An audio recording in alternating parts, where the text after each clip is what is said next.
இந்த 2 தொகுதியிலேயே நாம் இப்படியே இருந்து விட்டோம் என்று சொன்னால் எதிர்கட்சியாக இருக்க வேண்டியதுதான். இந்த 2 தொகுதிக்கும் கருத்து வேறுபாடுகளை மறந்து பணியாற்ற வேண்டும் என்பதற்காகத்தான் அண்ணன் அவர்கள் எங்களை அனுப்பியிருக்கின்றார்கள். நாங்கள் என்ன கருத்துக்களை சொல்ல வந்திருக்கின்றோம், அதை கேட்டுவிட்டு நாம் தேர்தல் பணி எப்படி ஆற்ற வேண்டும், மக்களை எப்படி சந்திக்க வேண்டும், எதிர்காலத்தில் எப்படி செயல்பட வேண்டும் என்பதற்காகத்தான் கழக பொருளாளர்கள் வந்திருக்கின்றார்கள். நாங்கள் இங்கே ஒரு கூட்டம் நடைபெற்றால் கீழே ஒரு கூட்டம் நடைபெற்றுக் கொண்டு இருந்தால் இந்த கூட்டம் ஒரு பார்மாலிட்டிக்காக நடைபெறுவதை போல ஆகிவிடும். நாங்கள் வந்துவிட்டு சென்றதே எதற்காக என்ற ஒரு கேள்விக்குரிய ஆகிவிடும் என்றுதான் என் மனதிலே தோன்றியது. அதனால் தான் இந்த கருத்தை சொல்கின்றேன். பொதுவாக நாங்கள் திண்டுக்கல்லில் நடத்தினோம், கரூரில் நடத்தினோம், நேற்று நாமக்கல்லில் நடத்தி இன்று திருச்சி வந்திருக்கின்றோம். திருச்சி எப்படிப்பட்ட மாவட்டம்?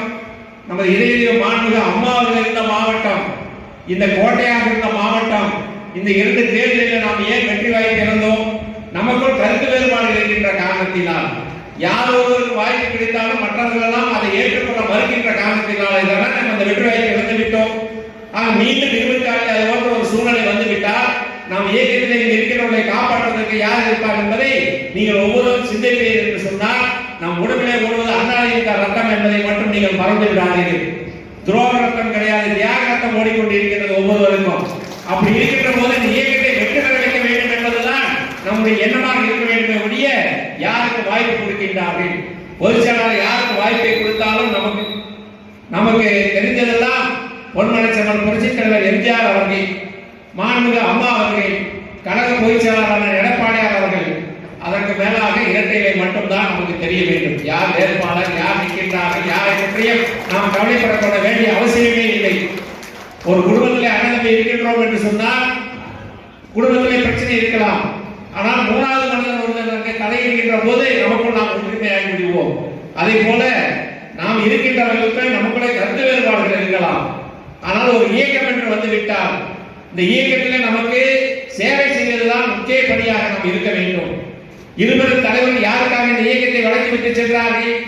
இருவரும் தலைவர் பொன்மனச்செம்மல் புரட்சித் தலைவர் எம்ஜிஆர் அவர்கள் இந்த இயக்கத்தை ஆரம்பிக்கின்ற போது என்ன சொல்லி ஆரம்பித்தார்கள்? நமக்கு எதிரி கருணாநிதி மட்டும்தான். தமிழக மக்களை அவரிடத்திலிருந்து காப்பாற்றப்பட வேண்டும் என்பதற்காக அனைத்து இந்திய அண்ணா திராவிட முன்னேற்ற கழகத்தை ஆரம்பிக்கின்றேன் என்று சொல்லி ஆரம்பித்து கிட்டத்தட்ட 75 ஆரம்பித்து 5 ஆண்டு காலம் எத்தனை கஷ்டங்கள். இந்த வேசியை கட்டி சென்றாலே வழக்கு, அடிதடி, கொலை, எத்தனையோ சந்திப்புகளை நன்றுதான் இந்த இயக்கம் 77 ஆட்சிக்கு வந்தது. ஆட்சிக்கு வந்து பொன்மனச்செம்மல் புரட்சித் தலைவர் எம்ஜிஆர் இருக்கின்ற வரை 11 ஆண்டு காலம் தமிழகத்திலே கருணாநிதி தலைநோக்க முடியவில்லை. அப்படி என்று சொன்னால் இங்கே இருக்கின்ற அத்தனை பேருமே அவ்வளவு கடுமையான உழைப்பின் காரணமாக தலைவர் அவர்கள் 11 ஆண்டு காலம் இருந்தார்கள். அதற்கு பின்னால் அம்மா அவர்கள் வந்தார்கள்.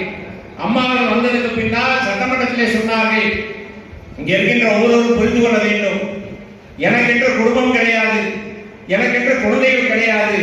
எனக்கென்ற குடும்பம் என்று சொன்னால் தமிழகத்தில் இருக்கின்ற மக்கள் தான் என்னுடைய குடும்பம்.